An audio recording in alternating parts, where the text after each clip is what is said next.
At 345, we got number 24, Tulane, who's 8-2. Traveling to Temple, who's 5-5.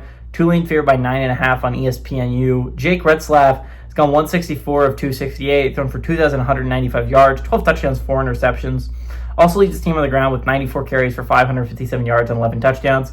Shays Preston has had 28 catches for 443 yards and 3 touchdowns.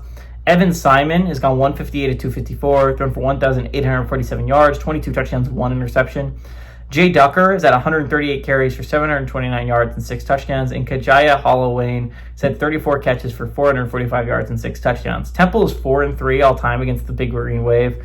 Last 2 games have gone to Tulane in 2020 and 2024. Tulane is 0-2 when traveling to Temple, though. They are 1-2 in one-possession football games. Summerall, though, is 1-0 against the Owls during his tenure at Tulane. Again, Tulane is the team that was kind of just sleeping all year, right? I think I brought this up in multiple other videos, but it's like everyone just was not paying any attention to Tulane throughout the year. I think the American did get a lot of hype when you're talking about it, but ever since they lost to Ole Miss, it just was not the same level of hype for Tulane. We hyped up USF for a long time, and then they lost, and so then we hyped up Memphis, and then Memphis lost, and then we went back to USF, and USF lost to Navy this week, and now Tulane is just sitting in an excellent spot to go to the college football playoffs. Quietly are 8-2. Now again, one of those losses is a bad loss. A road loss to UTSA is not a good loss, but the W thing for Tulane is they picked up 2 such good out-of-conference wins against Northwestern and against Duke at home that they kind of offset the entirety of how bad that UTSA loss is, and that then their only other loss is to Ole Miss, and that's about as high quality of a loss as you can get. So Tulane is sitting pretty. It's a close race with James Madison, but if Tulane wins out, they will be the college football playoff rep.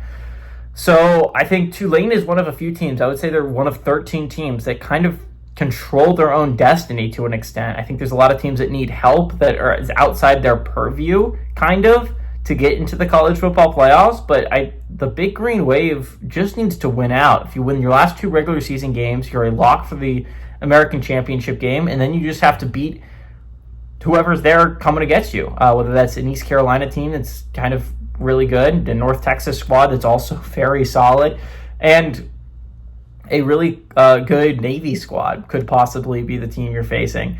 If you are James Madison, all you need is a Tulane loss. Again, this is a big game for James Madison fans because Tulane's your team. Tulane's the team that you hate right now because that's the team that's keeping you out of the college football playoffs. I think they win this game. I think this game could be close. Again, 9.5 spread isn't massive. This is a Temple team that took Navy to the brink. The Owls have been pretty good this year, but I think the Big Green Wave find a way to win this game. If they don't, this would definitely be this year's heartbreaker because, I mean, it would be 3 weeks in a row where we look at the American, where we're going to have a different college football playoff rep heading into the next week because we went from Memphis to USF to Tulane. It would be very funny if Tulane went on the road and lost to Temple. I do think Tulane finds a way to eke out a win. I do think Temple keeps this tight, though. Give me Temple to cover, but Tulane to win this one outright.